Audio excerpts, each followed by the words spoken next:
Hi, and welcome to Tony's Cool Tools. In today's video, we're going to be talking about a forestry tool that's used extensively in Europe, but here in the US, you won't find many people using it. Not certain why, because it's an awesome tool. Stay tuned and see how I use it. So here's the tool I'm referring to. It's called an RH pusher or a tree jack, and it's made by the Ripal company. That's R-E-I-P-A-L. And they're based out of southern Sweden and are known for making high-quality tools for loggers and arborists, as well as first responders. And the company has been around since 1984. The other thing I found very impressive is that the RH pusher was approved by the Safety Department of Sweden. That's very similar to OSHA here in the United States, and we all know how hard it is to get approval from them. So this tool has many different names. Tree jack is just one of them. The other one is RH pusher or timber tool. Regardless of what you call it, it's an awesome tool to use. It's gotten me out of many jams in the past and has pushed over a lot of trees, including leaners, and I don't have to use any wedges, and I'm not pinching my bar anymore on the chainsaw. Now, I haven't eliminated using ropes on problem trees, but the tree pusher seems to push over a lot of trees that I don't need the rope anymore.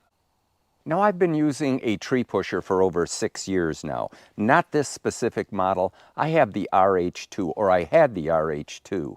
And as many of you who follow my channel know, I'm a one-man operation. So anything that makes my job easier or safer, I'm all about it. So one of the main purposes for this tool is directional felling, and it does that by using mechanical advantage. The Model 1 offers 20-to-1 ratio on mechanical advantage, while the number 6 here offers 50-to-1 mechanical advantage. That turns you into a superhuman. So let's go through the specs on these RH pushers. There are 6 different models. The model number 1 RH pusher has capacity of 3,300 pounds of pushing power. And if you go to the Model 6, it has 7,900 pounds of pressure, or pushing power, that is.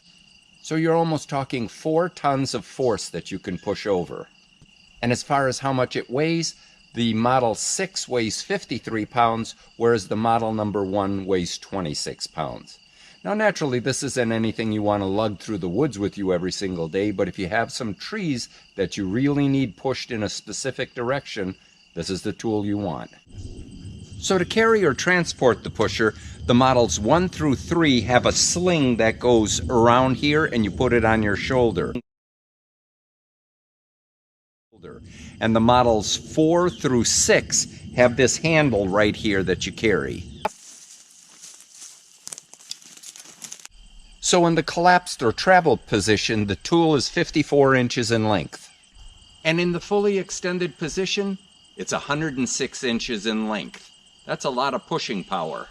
So starting at the bottom, it has this plate with these turned down feet here that dig into the ground when you're cranking the mechanism up. And it's made up of both square and round tubing for the bottom and the top parts. And the pusher is powder coated and has awesome welds, and the fit and finish is flawless. And it uses a steel braided cable when you're cranking the top up. The claw here that digs into the tree is wicked sharp with those 4 teeth. And to get your additional length, this telescopes here by pulling this pin out, raising it until you see the little groove. And this now is the first extension. So I removed both the front and the rear guards so I can show you how truly heavy duty these gears are here, both on the front and on the back side.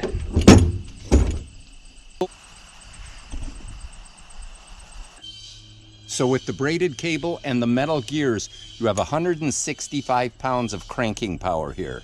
I don't know of too many people that have that much strength to crank something that powerful.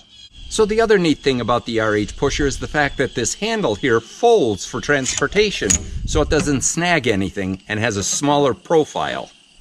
Now this tool is extremely easy to operate. All you do to raise it is crank this. This mechanism here stops it from coming back, And when you're through, there's an internal mechanism, no cams to turn or switch off. Just push it backward, and this lowers the top pole.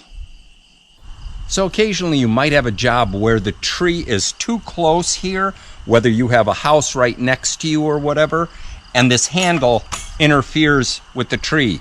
You can easily solve that problem by just moving the head with the claw 90 degrees. Let me move that over. Repositioning this. Now the handle is this way and you can crank up. Earlier I had mentioned that first responders use this type of a tool. Ripple makes a version of this called the stable lift. And it's used to stabilize a vehicle if it's on its side or they have to lift it up. They have plenty of power to lift the vehicle up, almost like our high lift jack.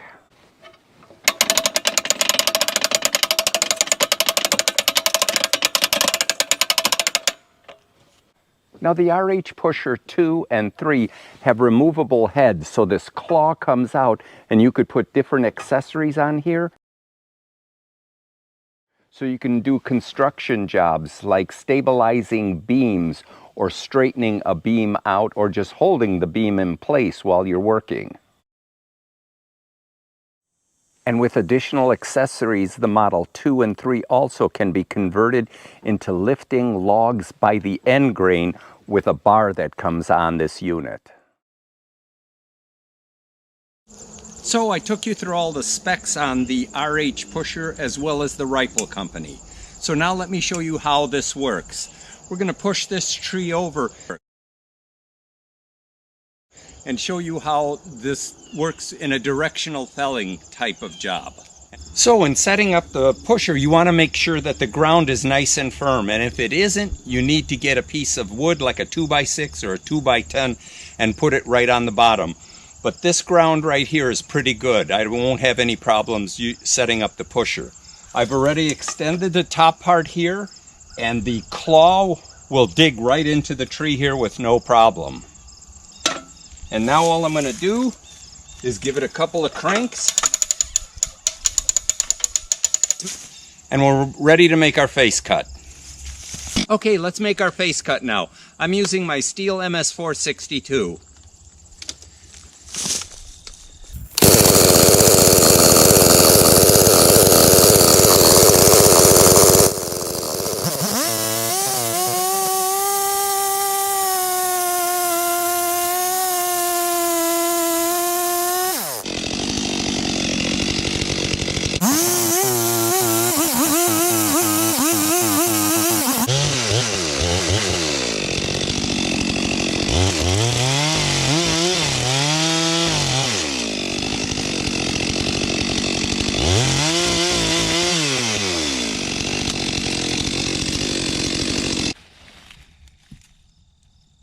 Normally I like using the plunge cut, but in this instance I'm just going to do a standard back cut, leave myself about a 1-inch hinge, and then use the tree pusher and crank it over onto the prairie area here.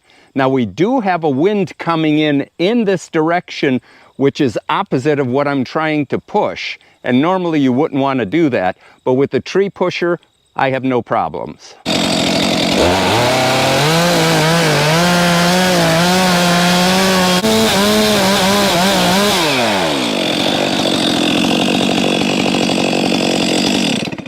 So I left a little bit more than an inch of hinge on this.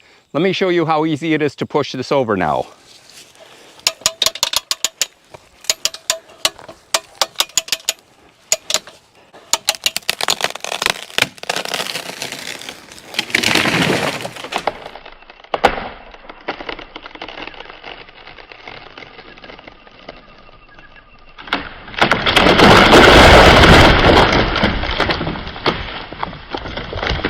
And that's it. I actually left a larger hinge here, almost 2 to 3 inches, to show you how you can push over a tree even with that large of a hinge.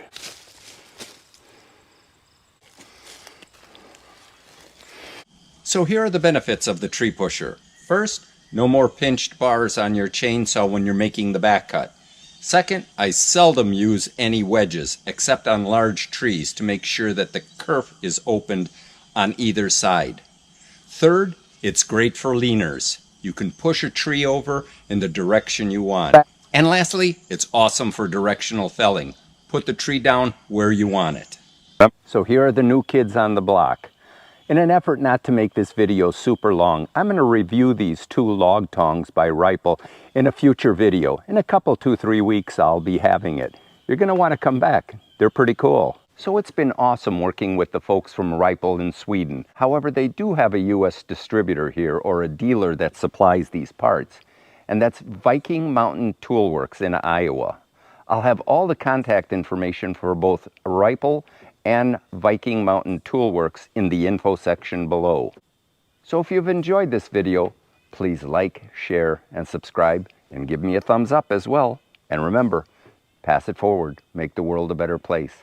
And don't be a tool, watch Tony's Cool Tools. Until I see you next time, have a great one. And remember, come back for the review on the log tongs.